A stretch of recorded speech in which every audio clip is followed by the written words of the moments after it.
O meu pai, muito querido, o primeiro concerto que me levou foi ver o Miles Davis a Cascais. Eu ainda era novinho e achei brilhante.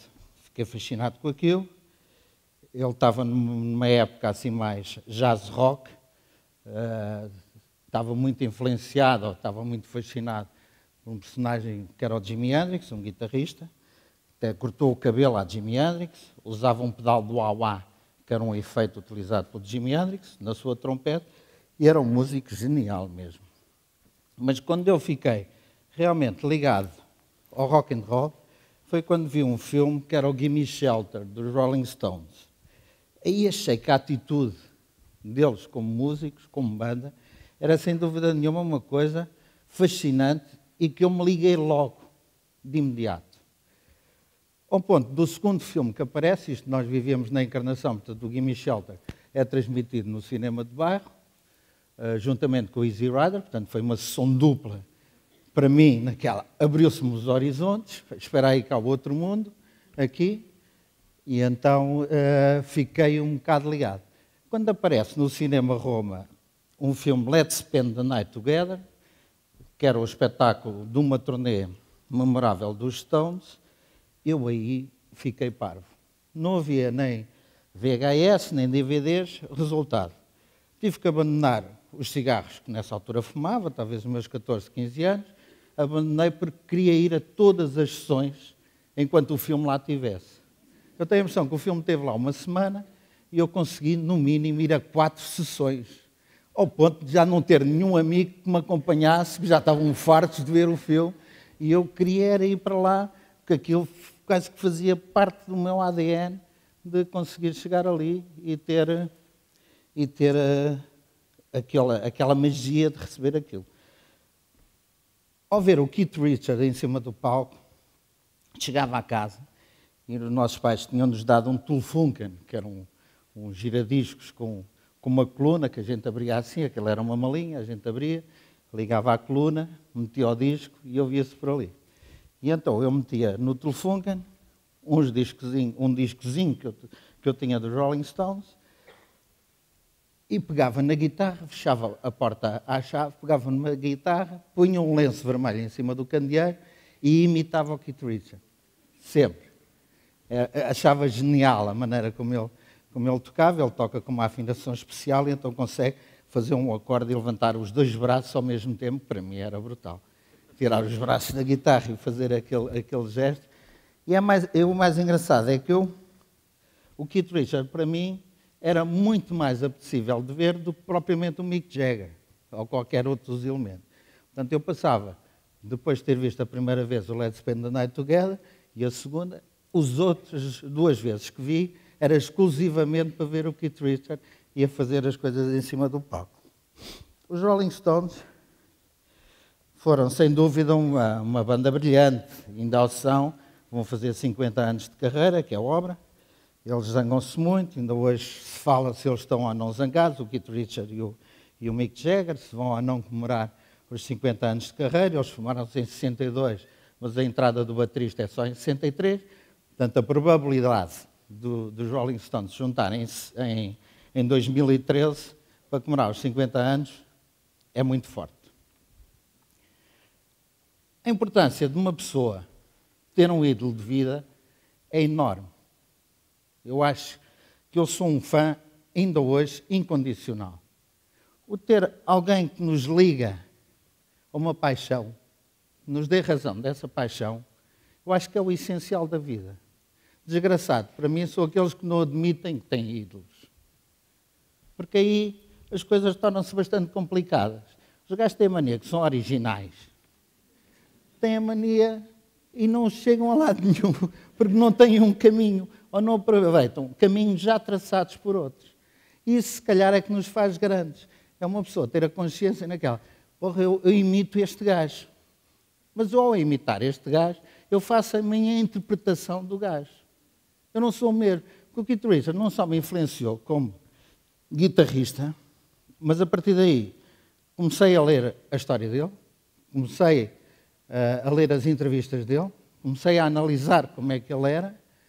Não quer dizer que se tenha que seguir os mesmos caminhos, Antes, pelo contrário, tem que se aproveitar aquilo que nós achamos que ele nos transmite de bem e de bom. Eu tenho a impressão que é isso que nos torna pessoas. E torna pessoas agradáveis, e torna as pessoas interessadas. E ainda hoje, há pouco tempo, ou há um ano, ou há 2 anos, quando li a entrevista, o livro do Keith Richards, achei, sem dúvida nenhuma, maravilhoso. Uma história de vida brutal, passou por muitas coisas, e eu posso dizer que alguma dessas coisas, sem estar aqui com pretensões nenhumas, me tocaram e achei que eu tinha feito uma vida um bocadinho paralela à dele. Tenho muito orgulho que me chamem o Keith Richards português. Portanto, acho que isso me fica bem, porque o assumo perfeitamente e ele me ensina muitas, muitas coisas. Portanto, todos estes aspectos dele, das drogas, das envolvências e não sei quanto, eu acho que ele também fala disso de uma maneira didática, que é importante falar. Pronto. Quando se tem um ídolo, tem-se uma tendência, e eu tive sempre uma tendência grande de o conhecer. E não sei porquê, sempre tive na minha cabeça uma ideia que era, um dia ainda vou conhecer este tipo. E já, a primeira vez que eles cá vêm, eles já estavam há 5 ou 6 anos zangados um com o outro, não havia turnês dos Stones, e já não me lembro exatamente o ano em que eles cá vieram. O primeiro concerto que os Stones fizeram no estádio de Alvalade, estava eu exatamente nesse dia a fazer o primeiro concerto que os Chutes e Pontapés fizeram em Toronto. E engraçado é que eles estiveram a tocar em Toronto, o Keith Richards foi preso em Toronto, teve um processo muito complicado lá, foi apanhado no quarto cheio de droga, e aquilo teve quase a apanhar, o Ministério Público pedia para ele 25 anos de carreira. Aquilo acabou de ficar por um concerto de beneficência, e eles foram tocar um sítio. A história é longa de se contar, mas envolveu, por exemplo, a mulher do primeiro-ministro canadiano, e o primeiro-ministro canadiano acabou por ter que se demitir, uma vez que se envolveu com um personagem como o Keith Richards, e o Keith Richards ia ser preso como exemplo que os canadianos tratavam os gajos que eram apanhados com droga, todos por igual, portanto ele levaria uma pena igual a, se calhar, a qualquer mortal que fosse apanhado. Isso pelo Ministério Público não foi conseguido, então resultou num concerto de beneficência, num sítio muito engraçado, que era o Exhibition Stadium, exatamente no sítio em que a gente ia tocar nesse dia. Esse palco era engraçado porque tinha, era um estádio enorme, tinha um palco em cima de rodas que era colocado no sítio do estádio onde se quisesse.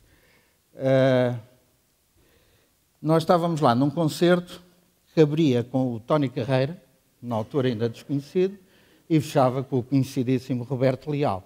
Portanto, estávamos bem encaixados numa semana portuguesa e que foi espetacular fazer esta estreia, de repente, para 10 mil portugueses no Canadá, com os Chutes e Pontapés. Pronto. Eles a tocarem cá, nós a tocámos lá. Uma amiga minha conseguiu ter acesso ao Keith Richards, dizer, olha, um grande amigo meu, tem muita pena de não estar cá, ele toca numa banda e nesta altura exata eles estão a tocar no Exhibition Stadium de Toronto, palco que ele se lembra perfeitamente, o palco que servia para as bandas inteiras. Isto foi o primeiro contacto direto, e claro que eu saboreei aquele palco como nunca, sabia a história, sabia que ele tinha estado lá, e daí os Stones não atuaram, mas ele formou uma banda para fazer o tal concerto de beneficência. Ao vir para cá, fui direto para Madrid, vi-os lá. Eu posso dizer que os Stones vi mais de 10 vezes, pelo menos, e irei ver se eles se juntarem na próxima. E eu vi, a segunda vez que eles vieram cá, eu fui para lá mais cedo, já era de Chutes e Pontapé, fui para a grade, e então à espera dos músicos, como um fã, um verdadeiro fã. E então, nessa altura, começaram a chegar as limusines, chegou primeiro o Mick Jagger, parece, e não sei o quê, não ligou nenhuma. E engraçado, o segundo que aparece, a segunda limusine, é o Keith Richards. E então, ele vem junto às grades para cumprimentar, e o pessoal que estava à minha volta porreiríssimos da vida, afastaram-se todos para ele me cumprimentar diretamente. E o resultado é que ele me cumprimentou. Portanto, foi o primeiro aperto de mão que eu tive com o Keith Richards, e nem calculam como é emocionante uma pessoa cumprimentar um ídolo. É realmente um momento histórico.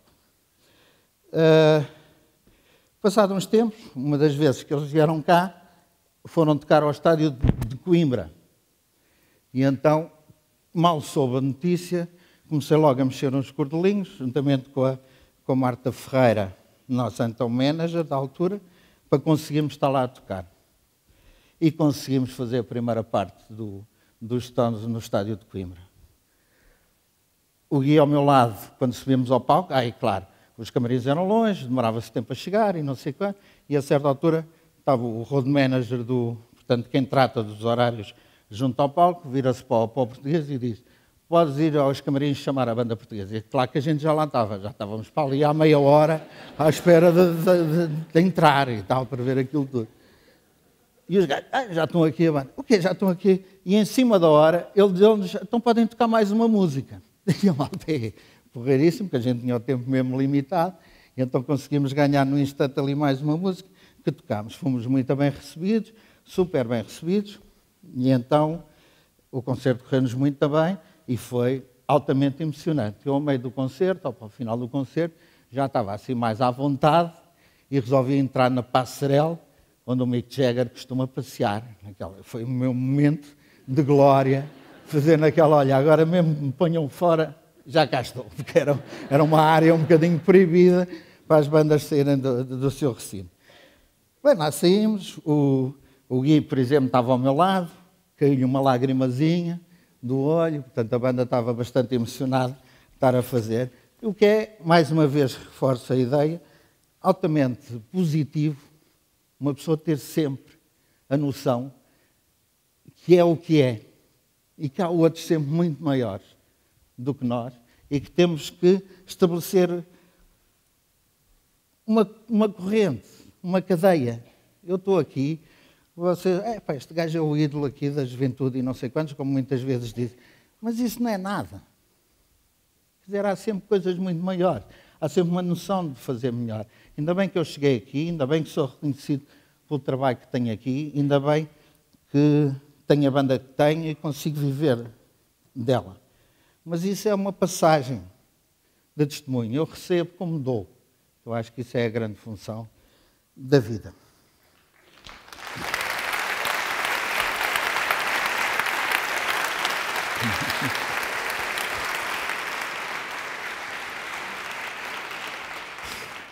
Muito obrigado pelas palmas, sempre dá aqui uma respiraçãozinha, porreiro.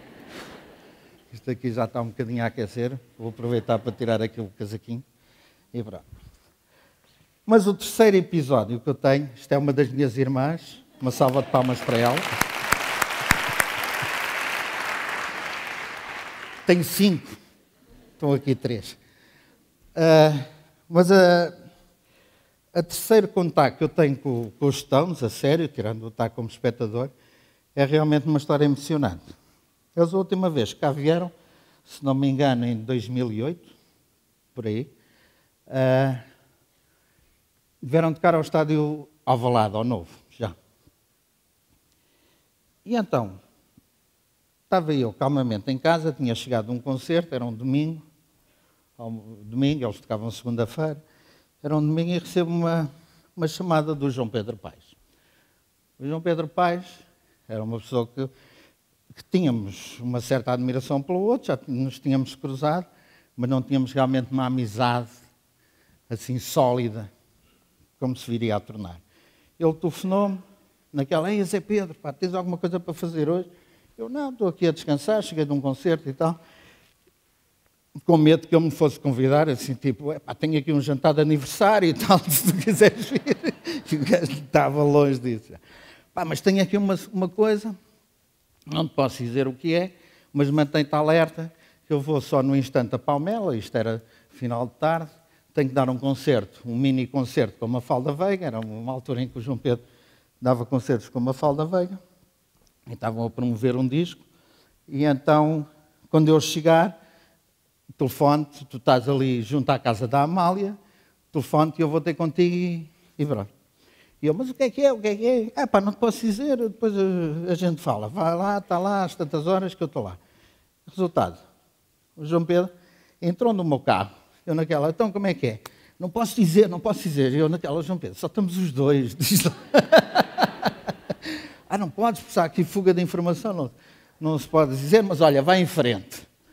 Aquela sempre, vai, que raio, não sei quanto, então levou-me ali junto da casa dos bicos, não era? E então recebe um telefonema, pá, temos que ir a correr, não sei o quê. Resultado, fomos parar ao Bacalhau de Molho, onde estavam os Rolling Stones, lá. Ele é amigo da Ana Moura, e então eles tinham ido lá ver a Ana Moura a cantar. Dito por um segurança, há 25 anos que o Keith Richards e o Mick Jagger não jantavam juntos na mesma sala num dia de folga. E isso tinha acontecido ali. Portanto, estávamos no sítio certo, a viver um momento histórico dos meus grandes ídolos e do gajo que me fez tocar guitarra na vida. Lá fomos a correr, subir aquilo com um bocado de seguranças. Mal se abre a porta do restaurante ou da casa de fado, quem está? O Mick Jagger. O João Pedro Paes. Impulsivo como ele é, eu posso dizer que ele saltou para o colo do Mick Jagger. Eu vinha atrás.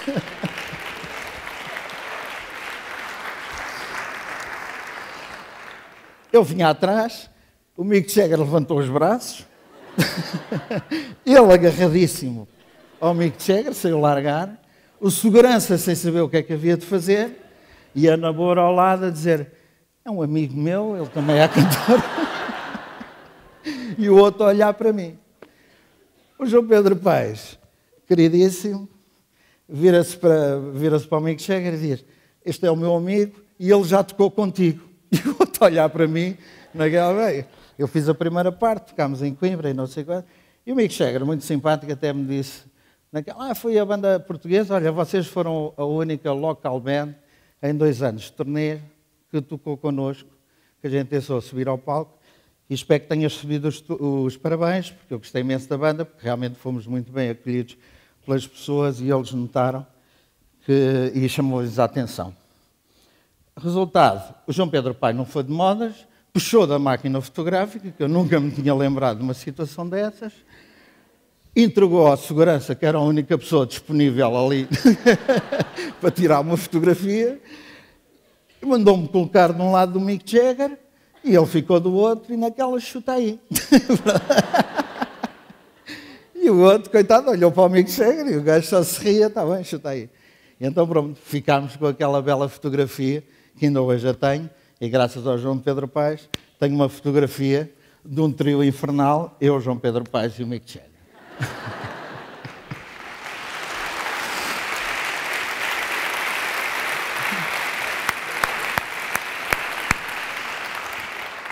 O Mick Jagger, entretanto, saiu, estava todo vestido de branco, já agora para dar este parênteses aqui, e ficámos à espera que saíssem os outros, que estavam fechados numa sala. De repente, quem é que sai? O Keith Richards e o Ron Wood, que são os 2 guitarristas dos Rolling Stones. O João Pedro Paes, no meio da emoção toda, chegou-se ao pé do Keith Richards, agarra-lhe assim na cara e diz, mestre, mestre.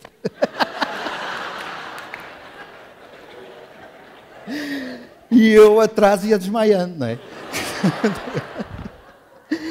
E o Keith Richards, que é uma pessoa super simpática, adorou o João Pedro Paes. Adorou a recepção, ficou logo, um grande abraço para aqui. O João Pedro Paes, nessa altura, sempre naquela, o meu amigo tocou contigo e tal. Eu sempre no segundo plano, mas sempre naquela, e abre ele. Não me ligou Peva, só queria falar com o João Pedro Paes, sempre naquela... E eu naquela, mas também não tinha nada para lhe dizer, que é o que acontece quando uma pessoa de repente fica assim perante o seu ídolo, o que é que lhe vai dizer, se está bom, se tem corrido bem a vida. É assim umas perguntas que são sempre um bocado ridículas. Resultado, mais uma vez o João Pedro Paes organizou a fotografia, Zé Pedro mete-te ali, Keith Richards no meio, e ele deste lado, pumba. graças ao João Pedro Paes, tenho uma fotografia de outro trio infernal, eu, João Pedro Paes e o Keith Richards. E no final, a ida para casa, eu acho que isso é que me motivou bastante. O João Pedro Paes tem uma frase genial, já os dois dentro do carro, e que me tocou muito, e desde aí nós somos amigos, mesmo a sério, amigos de sangue e irmãos para toda a vida, certamente. Que ele disse: é engraçado como este momento foi tão emocionante para nós e eles já se esqueceram.